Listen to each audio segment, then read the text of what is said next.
You're listening to the Travis Makes Money podcast presented by GoHighLevel.com. For a free 30-day trial of the best all-in-one digital marketing software tool on the planet, just go to GoHighLevel.com/Travis. What's going on, money makers? Welcome back to the Travis Makes Money podcast, where it's our mission to help you make more money. If you're new to the show, we release brand new conversations with unconventional money makers every single day of the week. So if you have not yet, please be sure to go to your podcast app of choice right now, hit the follow, subscribe button wherever you are listening, and leave us a quick rating and review while you're there if you don't want to miss out on any opportunities to learn how to make more cash with the interesting people that we talk to on the show every day here. Today on the show, we're going to be talking a little bit about the stock market with my new friend, Jason Brown. Jason is a stock market expert, power options trader, entrepreneur, and author who teaches the world how to confidently own their financial situation and feel empowered while doing so. He's reached the millionaire status using the stock market and has trades under his belt such as $100,000 in one day and a $400,000 profit in one trade that allowed him to pay off his house in just 3 years. So we're doing some really good stuff with Jason today, talk about a little bit about how to make more money using the stock market. And I am stoked to have that conversation. So Jason, what's up, dude? Welcome to the show. Travis, thanks for having me. Excited to dive into it.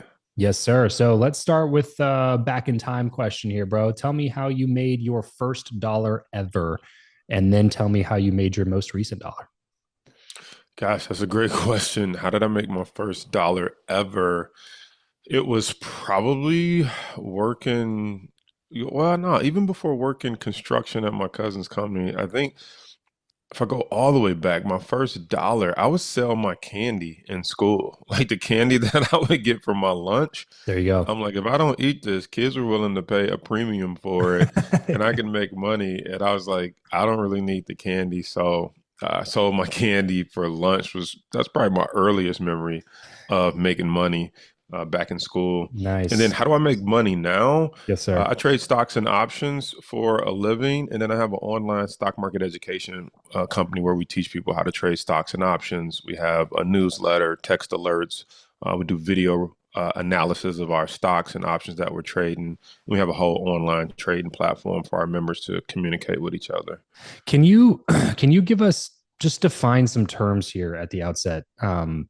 What's a stock? What's an option? What are futures? What are these different, like, we hear these financial terms being thrown around all the time. Or if you watch a show like Billions, or you look at any sort of TV show that deals with the finance of the stock market or Wall Street or anything, and you hear all this stuff thrown around all the time. Can you give us some definitions to work with here? Absolutely. So let's just first start with a stock, or what is a stock? A stock is really just ownership in a company. And a lot of people think that you have to be a publicly traded company. That's not true. You and I could create a company and sell stock right now. I remember when I was in high school, we created a company as part of a project, and we didn't have any money. And so we had to raise money to buy the product, which was rabbit's foot. We bought these rabbit foot keychains, and we brought them in different colors that we could sell to people based on their birth month. And we needed money to get the product. The product was $2.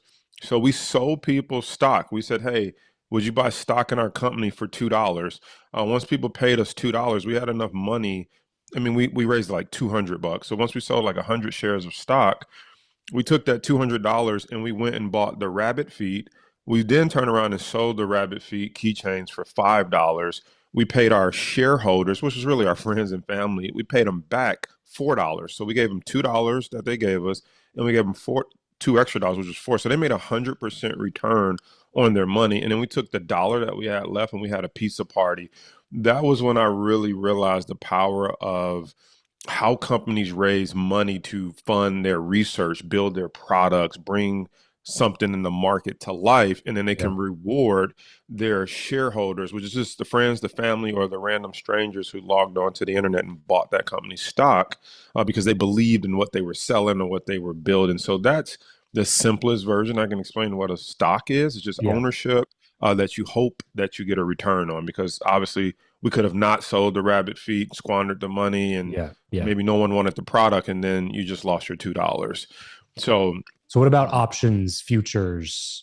You hear about even shorts. What are some of these? What are some of these things? I know some of them require leverage, some of them don't. Like how do you think through some of these? yeah, and so I like to explain them in form of stories. So first, what is an option? An option is something that we all participate in every day, and it is what it sounds like. You have the option to do something in the future at a specific date for a specific agreed upon scenario. So what does that mean? I like to share with people if they ever bought a house before, they've bought an option. Or if you've ever, let's just stick with a house. If you ever bought a house, you bought an option. So what does that mean? You see a $200,000 house. You say, hey, I like the house. I want to buy it. The owner says, great. You need to leave me an earnest money deposit. You put down maybe $2,000.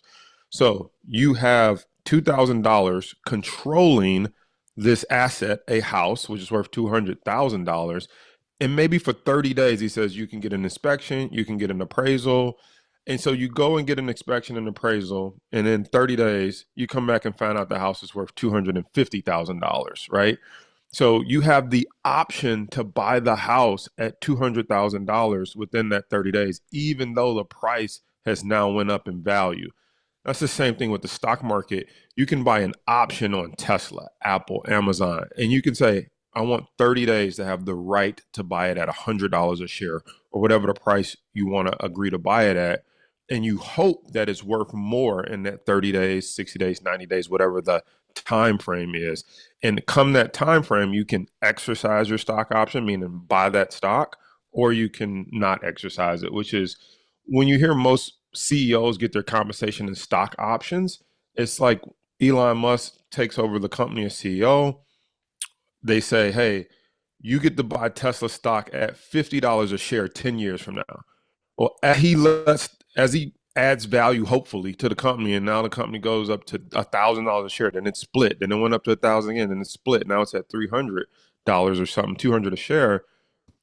10 years now has come. He can exercise his option to buy the stock back at $50. So that's what I'm saying. It's a contract or an agreement to be able to do something like buy a asset at a certain price at some date in the future for a specified price. So same thing if you ever bought a house, you bought an option. They just don't call it that. They call it earnest money deposit. They call it houses under contract, but that's the same thing in the stock market.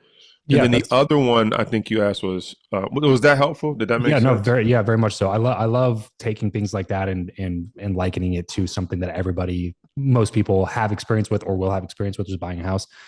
The other ones were futures, and then shorts. Yeah. And so futures I'll tackle last. Shorts is also something that a lot of us has participated in. They don't understand it. But what shorting something is you're basically believing that the price of it is going to decrease in the future. And so when you short something, it's selling something you don't own. So if I said, Travis, this microphone, I'll sell it to you for $300. And I am sure I don't own this microphone. Maybe I'm borrowing it. So I don't own it. And I said, hey, you can buy this microphone and podcast. It's $300. Podcasting is the future. And you like, yes, Jason, here's the $300. I'd love that microphone. I am hoping that in 2 weeks, this microphone goes on sale at Best Buy and I can go buy it for $100. And so I am now going to buy it for $100 and give it back to you because you already paid me $300 for it. But I'm short because I sold something that I don't own. So let's just say this microphone at Best Buy, they said, we're going to cancel all these microphones. This was the best one ever made. We're running out of material to make it. We can't source it from Ukraine or Russia no more because of what's going on in the world. And now these microphones shot up to $600. Well, I'm short. I already sold it to you for $300 and I'm short. I have to go buy it somewhere so I can actually give it to you. So if I had to go buy it from $600 and give it to you at $300, I lost money on that short. So the short means you sell something you don't own and you hope you can buy it at a cheaper price and cover yourself eventually before that person needs the microphone in this case. Yeah, love it. Love it. Let's move to the last one. Futures is just a market of, I like to say it's like looking at the weather app for tomorrow. It's like, this is what the market overnight, they look at the European market, we look at the Chinese market, all the other global markets that are open while we're asleep, and then they close when we start to wake up.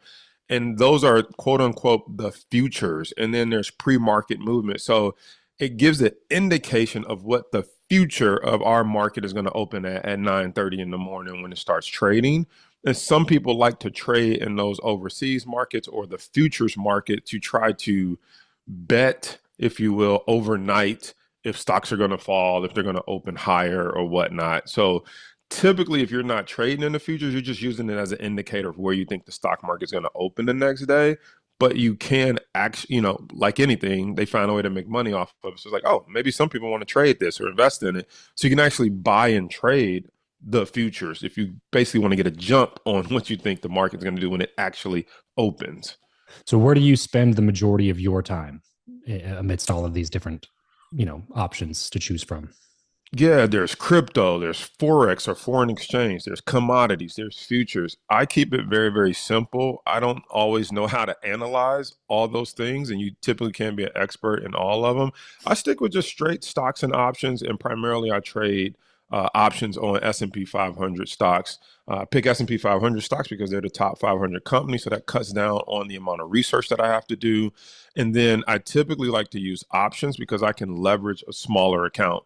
Same way in that example I gave you about owning the $200,000 house. Well, you can control it for $2,000 and hopefully the price goes up in 30 days. So most people don't get into the stock market because they believe they need $200,000 to own the Amazons, the Teslas, and the Googles. They don't understand that they can control it for as little as $2,000. And so I primarily trade options. So when you read my profile or bio and you said, hey, he made $400,000 in one trade, I actually had a $200,000 option trade, and then I actually pulled out 600,000, which 400,000 of that was profitable. I did the example on my YouTube channel. If I would have did the same trade and needed real money to do that trade, I have to look at the numbers of what the stock was at, but I believe I would have needed $1.3 million to do the same trade just to make 400,000. So it's like I was able to do that with 200,000, but if I bought the stock, I would have needed $1.3 million to do that same investment. Is that a typical leverage ratio? To Yeah, I 200,000 to mean, with control options, you 1.3? can typically get 10x the return of owning a stock because you're only controlling it for a certain period of time and you can control it for a fraction of the cost. The way I like to think of it, another way is just think about insurance. If you put insurance on your car may be worth $80,000, $100,000, but you're not paying 80, 100,000 in insurance. You're paying 200 bucks a month, 300 bucks a month, and it is covering a 80 to $100,000 asset, right? And so the insurance company, if you until you crash your car, they never have to come up with 80 to $100,000. Only if you crash your car into the wall and Yeah. total it do they have to come up with it. So that's just an example of where there's a negotiation where they're controlling an asset or protecting an asset for a fraction of the cost. So if you're trading options and things like that, these are not typically done for long-term investment portfolios on a passive basis, correct? Like these would be more you're a day trader. This is your active income vehicle. No, that's actually a big misconception. So there are options called leap options that can go out as far as 2 years. So I mean, you Okay. can have an option as we record this in 2025. You could have an option that goes out to 2027, Okay. and you just don't even look at it for 2 years.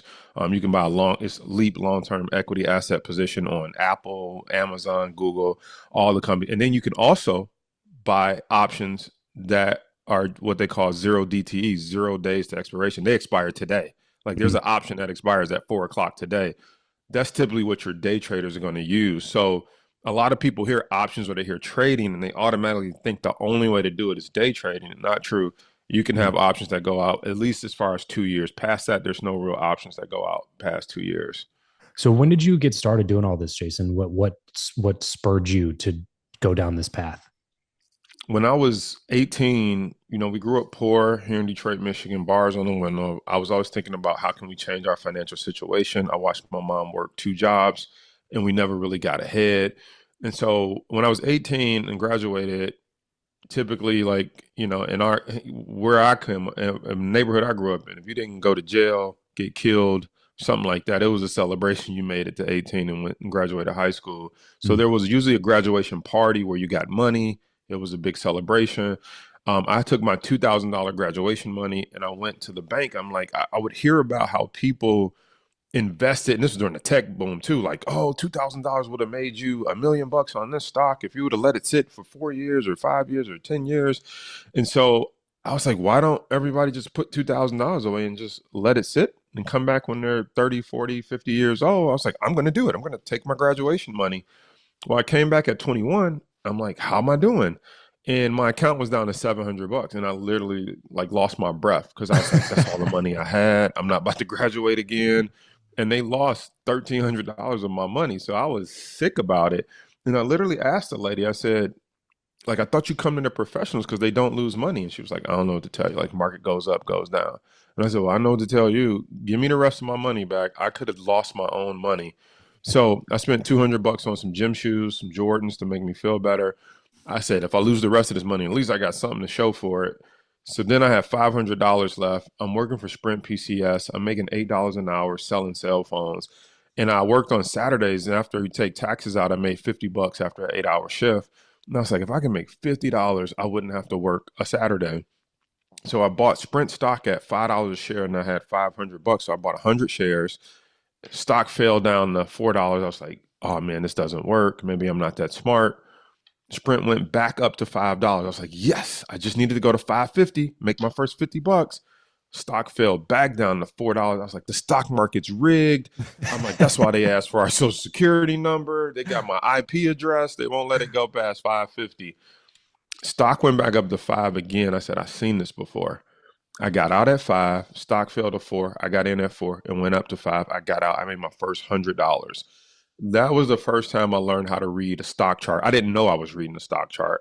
I just saw the pattern. Yeah. I didn't know that those patterns could be picked up in stock charts. So that led me down the path of reading stock charts and determining what other patterns were out there. I got really good at growing my $500. And I was like, if I had more money, I could have made $1,000, 2,000. I'm like, I would have been rich because I was rich. I mean, that was a lot of money for Yeah. a 21-year-old. So I said, how do I get more money into the machine? I had a scholarship to the Mike Ilitch School of Business, Wayne State University here in Detroit, Michigan. And I saw my friends getting student loan checks and they were partying with it, shopping, all this stuff. And so I saw my financial advisor. I was like, hey, how does this work? If I get a student loan, she's like, well, you could use it to move on campus. You could use it for living expenses, just go to school full time. Like, so whatever I want to do with it. Because they're like, yeah, your scholarship covers books and tuition, but it doesn't cover room and board. So you could use it to move downtown. I'm like, perfect. Got the student loan. That was my way to get the extra money, 10,000, put it in the stock market. But it didn't just stop there. During this time of only having $500, my cousin went to a seminar and it was about options. And because we were like, man, Sprint at some point is going to break out of this $5 range. We won't be able to afford it. And he was like, I found a way where we can afford some of the higher price stocks. We can control them with options versus owning them. So when I got to $10,000, we were already starting to play around with options. And so I had $10,000 to do options with instead of buying more stock. And I actually grew that account to about $113,000 as a 21-year-old college student. So that Wow. was like my first foray and experience into options. I was looking for a way to play with some of the bigger, more expensive stocks. And I was like, we just don't have the money. And options was that way to control it versus owning it. Did you end up finishing school? No, so yes and no. So from there, I actually dropped out of school. I was like, I made $113,000 and not working. Why would Right. I finish my degree and go get a job? Because I was Yeah. going for engineering. That was the big thing here in Detroit. And so I was dropped out of school. I actually grew the account over the next 2, 3 years to about 300,000. I risked a quarter million trying to make half a million because I was going to buy a condo in downtown Royal Oak. And I actually eventually lost all the money. I went flat broke by the time I was 27, 28. Had to move back home with my mom, get a job. I actually got a job selling cell phones for Verizon because I used to sell cell phones for Sprint. Now I'm like, that's what I know how to do. Yeah. So I actually got a job selling phones for Verizon. And at this time, I was like, I knew how to make money from stock market. I was like, but what did I do to lose it all? And what did I do wrong? And so Verizon had tuition reimbursement. I went back to school. I was like, I'm going to live below my means, live off the hourly. And I was taking my commission checks and using it to get back into the stock market. And so basically in 5 years, I ended up graduating with my degree, growing my account back up again. And then I documented the whole process of trying to make money back, which is how I started my YouTube channel. And that's how I actually got into teaching people about the stock market. They started following my journey on YouTube. And they were like, how are you picking these stocks? And how did you come back from losing it all? And that's how I actually ended up turning into the education company. So yes, I ended up going back and finishing my degree and getting a bachelor's in finance. Where do you think this mentality came from, bro? Because like it seems like, I mean, your environment shapes pretty much everything about you, right? Your belief system, your values, down to which church you go to, or if you go to church at all. It seems like you were in an environment that was very scarcity minded. For it to be a W for you just to graduate high school, enough for the community to celebrate when people would just make it to that milestone. In that type of a culture, it's very easy just to be like, you take that $2,000 graduation money and you go get some new rims for your car, or you put a down payment on a new car, or you buy a laptop, or you buy some shoes. It's very much like, ooh, I got this money. Now I get to go spend it on stuff that I've never had. You had a mentality from a super young age to be like, well, that doesn't make any sense. I'd rather take this money and go make money babies with it. And then you figured out how to do that, lost it all. And instead of shrinking back into this, again, scarcity mindset, being like, well, they were right. The stock market is rigged. It didn't work out for me. Now I'm back working this cell phone job at age 30, going back to school, doing stuff I should have done when I was 20, and I should have done. But you stayed in that pocket the whole time, and you trusted the process, kept that same mentality, and now it's obviously served you extremely well in your career now. Where do you think that mindset came from? Was that kind of innate inside of you? Was there somebody around you that you looked at that had some of these results? Where did that come from? You know, I I think first and foremost, I just got to thank God that I was born with tenacity, born with the right brain. No, I don't think everybody is fortunate to, there's mental illness out there. There's all kind of things that people go through, and I thank God I was just born with the brain and the energy that I was born with, because there is no real explanation for it pre before I started learning about money and stuff. Yeah. Uh, then I think, I did a talk to these kids. I do talks to different high schools and kids and stuff like that. I did a talk to Southwest High School, Ernst and Young. They brought them into the office here in Detroit. And I did this talk and I just said, the talk was like, your disadvantage can be your advantage. And for some reason, every turn in life, I just looked at my disadvantage as my advantage. And I looked back because we had bars on the window, because people were breaking in our homes and stealing stuff. At a young age, I was like, how do we get out of this situation? Right. And so from a very young age, it's like, how come we don't have enough money? How come we live like this? How come there's bars on our window? And then when I got my $2,000 from graduation, same thing. I just was like, how come everybody doesn't do that? They said if you put it away for 30 years and come back, you'll have 1 million. I don't know. I just was like, why doesn't everybody think like that? And Yeah. so I think that's my advantage, is that I didn't Sure. do what everybody else did, which is go shopping. Then when the kids got their student loans and went shopping, I thought, they're gonna have to pay that back. Like, Yeah, this isn't free money. Yeah. and so I was like, if this could make, I literally said to myself, if I'm wrong, I'll be like everybody else. I'll spend the next 5 years, 10 years after graduation paying it back. I was like, if I'm right, I'm rich, and I'll Mm, never have to worry about money again. And I just have always kind of had these forks in the road. I used to be in gangs when I was little. And when I say little, I'm talking like 13 to like 18 years old.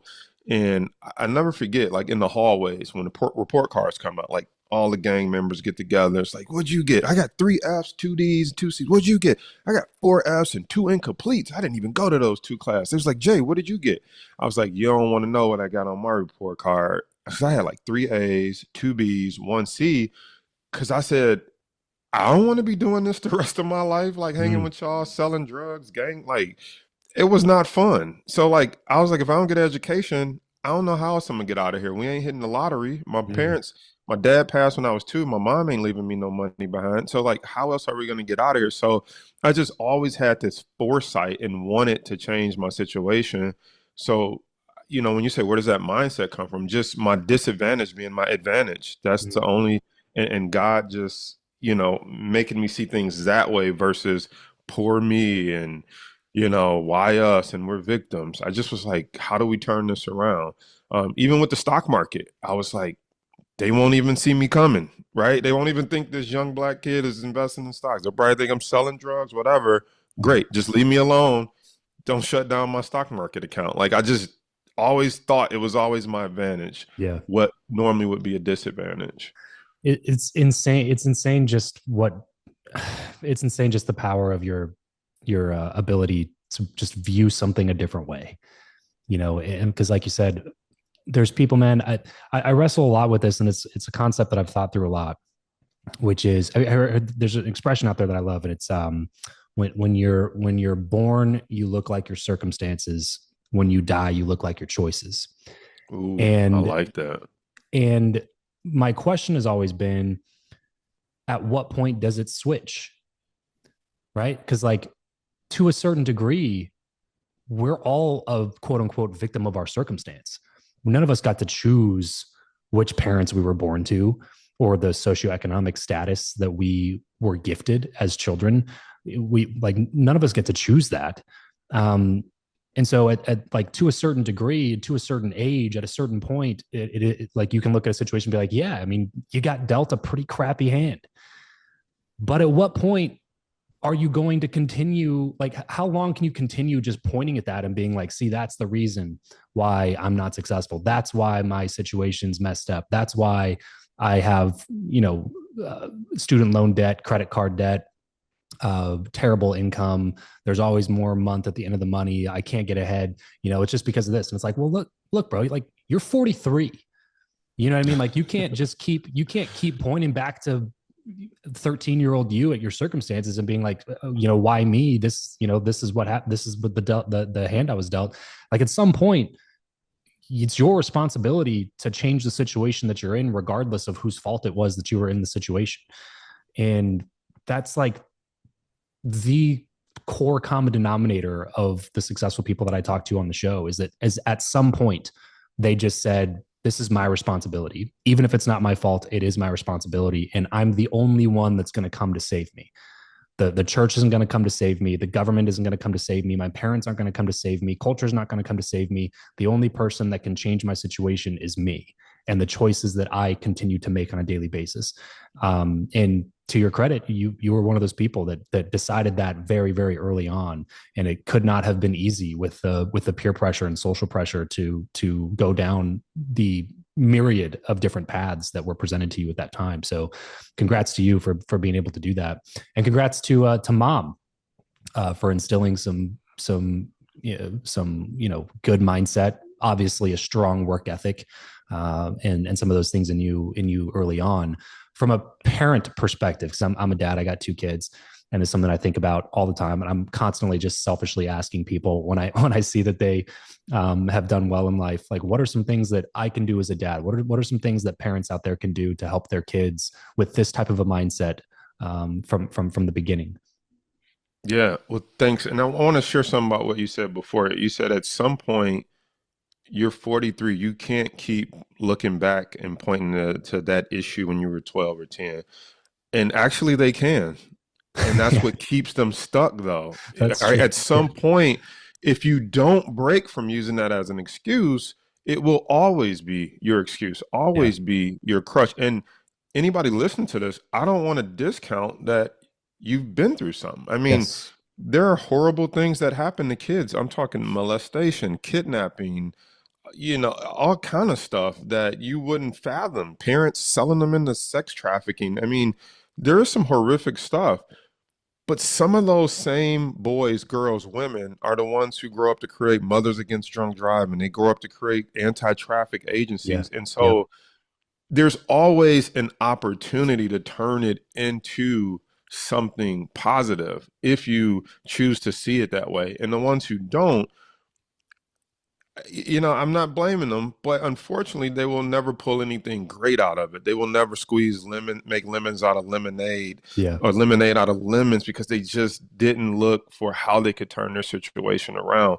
And I remember there's two quotes that come to mind. I remember a song that Nas, in one of the Nas songs when he's a rapper, he said, so many ways out of the hood, but no signs say out. It's like Mm. there's ways out of the hood. There's ways out of whatever your circumstance is, but it's not like someone's holding a sign that says, do this, go left, turn here, read this book, go to school, you will get a scholarship.